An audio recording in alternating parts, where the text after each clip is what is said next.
What's up, gang? How you doing, What's Coach? up? I expect this many people to be here every damn day. If you Carl, no. yeah, Such an animated laugh. not just a one-time deal. Y'all ready? Yes, sir. All right, start by acknowledging, man, our hearts are with the basketball team. Greg Glenn, just heartbroken for him, his family, and Coach Hunter and his program. Tragedy, and really our hearts are with them during this challenging time. Our team, we've talked about it, and man, life's fragile, and he will be missed. He had an infectious personality. As soon as my four kids at home, my oldest two, they go to more basketball games than probably anybody, and my 12-year-old daughter goes, "Oh yeah, Dad, I remember him. He's the one that's got the cool hair." Like that was the first thing she said, and we'd sit behind the bench, and he'd always interact with my kids, and such a special guy, and heartbroken for that family and for our basketball program. So moving on to today, day one, some good, some bad always with day ones. I like the tempo. You can tell, we're now able to do OTAs and PLPs in the summer, so it doesn't look maybe quite as rusty in regards to like where we go for a certain drill as you might have in days past. A lot of new faces. You've heard me say it, but we got 60 new players in this roster out of now 115. So it's over half the roster is brand new to Tulane football and never even been here for a game. So a lot of unknowns, a lot of uncertainty. Some guys stepped up today and really flashed. Some of the guys that stepped up and flashed today, it's not coincidental. The guys have had great summers. Shaz Preston started the tempo period today really well. Well, Shaz Preston had maybe as good of a summer as anybody in our program. And so the guys that usually work really hard and have big gains in the summer, it's crazy how it pays off. You see them flash in practice. But excited about where we're at. Probably not going to name a starting quarterback today. So if that's what you're hoping for, I'm sorry, not happening today. But that might happen never. Might just play each game and you'll show up each week and see who we play. But like where we're at, long way to go. Journey of 1,000 miles starts with a step. Today was step one. Coach, it seemed like Jake was learning a lot. What Yeah. does maybe this first week look like for him from that perspective? Mm-hmm. Showed up a week ago, yesterday here on campus just to start the process of the formal admission process, which he'd already sent all his transcripts and stuff in. But so he's a week in here, We're a pretty complex offense in regards to, like, we're not just running like 4 plays really fast over and over again. Like, we're not trying to make it harder than it needs to be, but we're a multi-formational team that does a lot of shifts and motions and plays with different personnel groupings. There's a lot to learn in that. The other challenge that is a small thing that people don't think about, but we're a verbal cadence team a lot of the time. We're not just a clap. I'm sure everybody, if you enjoy watching John Gruden, you see how much he loves the clap cadence. I'm kind of the same way. I'm not a huge fan of it. I'm not saying it's bad, but you have to understand how to control the tempo of the offense with your voice in this system. So that's a little bit new for him. He's learning a new playbook. He's learning his teammates. He's learning the city. He's learning a lot. He's a really bright guy. Picked up day one install probably quicker than most would. He's played high-level football. There will be a steep learning curve in regards to there's a lot coming at him fast. It'll slow down probably for him in a little bit in a week or so. But it's a lot. I mean, it's a substantial thing to take on in a short period of time, and he's handling it really well. He's up here all the time on his own, trying to make sure he's catching up to speed as fast as possible. This competition, it feels like it has maybe more experience in the group this year as opposed to last year. How much of a plus is that for you during this evaluation process? Yeah, like you said, the group has played a significant number of snaps. Caden Samanza started a couple games as a true freshman, started last year at Ball State and was the MAC Freshman Player of the Year. Brendan Sullivan has started games at 2 different Big Ten schools, all right, and led his team to wins at both of those places at points in time. And then Jake's played a lot. He started every game last year at BYU. And then Donovan probably has the least amount of in-game experience. He played behind Luke Altmaier last year as a really good high-level player at Illinois. Donovan's got real arm talent, though. But the experience of the group is real. You see that. Like, you feel that in the command at the line of scrimmage. There's I love every group I've ever coached, but this group of quarterbacks has a different level of maybe confidence or assertiveness at the line of scrimmage where it's like they're in command. They're not up there like guessing or hoping. They kind of like got a little swagger about like they know how to operate. As you continue this process to get towards a month from now, how are you managing reps with those guys? I know across town it was like, this guy's taking the number ones today, and this guy's doing it tomorrow, and this guy's doing it the next day. Seemed like you mixed it up a little bit today. Yeah, we will always mix it. There may be a point when we get down the road here where it maybe a couple guys get the lion's share of the reps in a certain day, and you may have a guy get the lion's share of the reps of the ones. It's for us, it's certain periods, certain drills. We chart their exact number of reps for the day. We chart how many reps are with the ones. There's 100 different ways to cut it. We're doing it similar to how we did it last year. Where each guy's going to get a few reps of the ones, few reps of the twos, few reps of the threes.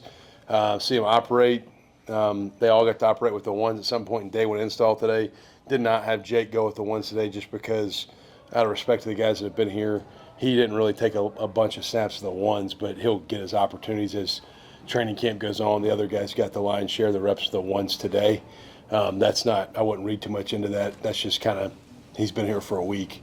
I want him to kind of put his stamp on who he is here for a little bit before putting him in that group. But they'll all get their run with the ones.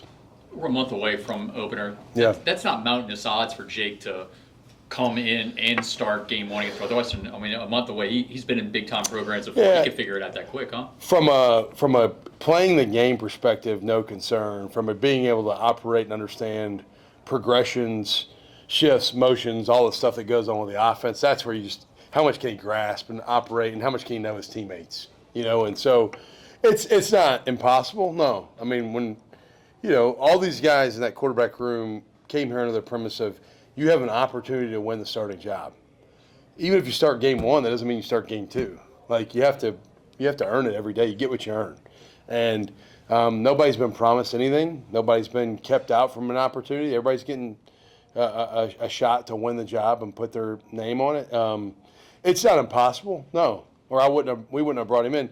I also am not going to sit here and go, you can't force it. You have to get him as prepared as you can get him. There's 24 hours in a day. We can't work him 24 hours in a day.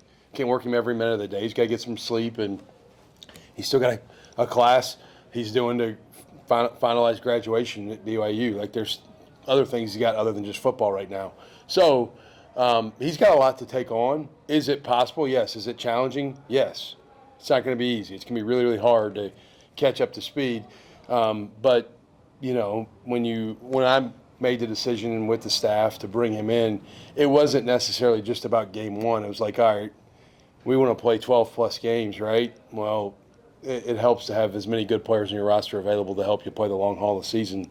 I reflect back to 2019 when I was an assistant at Kentucky, and we had all our quarterbacks get hurt by the fifth game. We played with Lynn Bowden, he was with the Saints a couple years ago, who was a receiver. Lynn was our quarterback for 8 games. We never threw the ball. And so I'd like to be able to have a quarterback, play quarterback if at all possible. And so, I said this at media days, whoever prescribes the idea when it comes to good players that less is more, I totally disagree. I think more good players is more, not less good players. I want as many good players as we can have. Can you talk about your camp schedule? You're here a couple of days a week. You're going outdoors. You're going on grass. Is it mix it up? Is it just trying to minimize the amount of time you're out here on the turf in the heat? What's the thought process for camp? Yeah, very much so. There's a balance with everything you're deciding. I'm into the sports science stuff. I'm also equally into being tough. So we're going to practice. Today was a long practice. If you were out there from start to finish, the first guys probably went out at 7:40 this morning, and we're done at a little after 10 o'clock. It's a long day. All right. So we're going to have days. We color code our practices almost like the olden days where it's all right, this is a red, which means practice is really hard. This is a yellow, which means it's somewhere in the middle. This is a green, which means it's pretty light. Today was a red practice. Well, there's a recovery element too. Going indoors with, out the heat helps with recovery and helps you not have to, you don't lose as much fluid and hydration, et cetera. Being on the grass, another component that's more of a joint, soft tissue deal. You know, the turf, this turf we got is probably as good as you can get anywhere in the world. I think it's the same turf that the Dallas Cowboys have. Like, it's supposed to be the best out there. But there's something about getting on natural grass and running around here and there. So tomorrow we'll go to the Shrine out on Airline. Friday we'll be back here. And then Saturday there's conflict over at the Saints. We were going to the Saints originally to practice in the indoor. We'll go back to the Shrine. Then we may be at the Superdome a day or two. We've got it scheduled out. You know, we're still kind of at the Saints' discretion, the Superdome's discretion for if they have a conflict that arises last minute, then we have to, you know, have our ankles taped, so to speak. But we would like to get on the grass some. We would like to go indoor some. If we had the indoor completed here, we would do a few things indoors that we're not able to right now on our campus that we will be sooner than later, but we just can't this training camp. But it's about just a wellness and taking care of their body standpoint. That's it. I was about to say, I'm like, holy smokes. Saving them for the rest of the week. Yeah. I'll see y'all. I'll see y'all every day, so we gotta save the questions, Coach. Trey Shackelford made a heck of a catch Yeah. in the end zone today. He's a new legit. How was his summer, and what do you see in his potential? Really good ball skills. He made a catch last week in an OTA that we had down here in this corner of the end zone where he expected the ball over his left shoulder. It's thrown the outside shoulder, and he adjusted very naturally. He's got, like I said, great ball skills. Probably better speed. Like he's probably a faster runner when you're on him than you realize. Like when you're watching him, you probably think, all right, he runs okay. When I think when he plays, the DBs would tell you like he plays a touch faster than you anticipate. He's savvy, he's natural, he's smart, he's tough. He competed this summer in the summer conditioning program really well. Won several effort sprints. You know, I think he's been a really good addition. You know, I don't know. Last year, I've brought this up numerous times. I don't know. Last year, I could have told you Mario Williams was going to have a 800-yard plus year probably and hopefully get 1,000, right? I don't know if we have a receiver that's going to do that, like one guy, where this receiver group is different, is I feel like there's like 8 or 9 guys I could see like playing significant snaps and us winning with them on the field. It's a much deeper group that's just really, really solid across the board. So he's one of those guys that's been really a pleasant surprise with how he's done things. You go back and watch his tape when he was at Austin Peay. You know, he had almost 800 yards a couple of years ago there. Went to Washington State, did some good things. Didn't have maybe quite the numbers he had at Austin Peay. I think he's probably excited about getting the opportunity to play in this offense. And he saw it happen last year with the 3 receivers we had. They all had production. 2 of them are in NFL training camps right now. This offense, if you're a really good receiver, it's going to give you opportunities to have explosive plays, and his ball skills stick out. Over the spring, you kind of told us the ability that Caden Simonza and Donovan Leary had. What do you see in Jake Retzlaff? Like, what does he bring to this team? You know, Jake's got time on task. There's no substitute at that position for, like, having been in the saddle and, like, looked across the line against another team in a different color jersey. So I don't think he's a very calm, poised guy. I don't think he's going to get rattled. He's played a lot of football. I mean, was a starter at Riverside Community College, went to BYU, started a couple games in 23, started all of them in 24. There's so many situations, environment scenarios he's been thrust into that I think he's got a little bit of calm, collective nature about him. Good arm talent, runs a little bit better than you think. You know, I think you could go watch some of the plays in the Baylor game last year and you're like, okay, this guy can move. Like, he runs, more than capable. I think the other thing I have a lot of respect for him on, new guy coming into a room that's got some good players in it, and how I've been able to watch him interact with the rest of the quarterback room the last week. He's just got a natural, personality where he interacts well with others. And I think the other guys in that room have done a good job of accepting him and understanding that that's what's best for our team. But he's played a lot of football. There's no substitute for how many snaps he's played and the situations and environments he's been in. John, it was obviously a unique recruit. I mean, what you all had to do to get him in here, the vetting process. Can you kind of explain why you felt good enough to bring him in here because of his background? Yeah, well, I've said this at our media days. This is really the first time I've spoken locally, but 2022, when I was head coach at Troy and Jake was at Riverside Community College, he had one scholarship offer, Troy. for like 4 months, 3 months. Like it was like September to December. He took an official visit with us at Troy. He still had one FBS scholarship offer. After we won our conference title game that year, 2 days later, I was on a plane to go to California to see just him. I thought he was the quarterback we were taking in that transfer group. And a couple of days later, BYU offered, and he's like, Coach, proximity to home, opportunity to maybe play a little higher level football in his mind. And so he stayed out west and went to BYU. So there was that prior relationship that made some things a little more comfortable. The first thing you have to do anytime there's an issue that could be presented like his was, you have to do your due diligence on campus through Title IX. And that's not a football coach thing, that's a campus thing.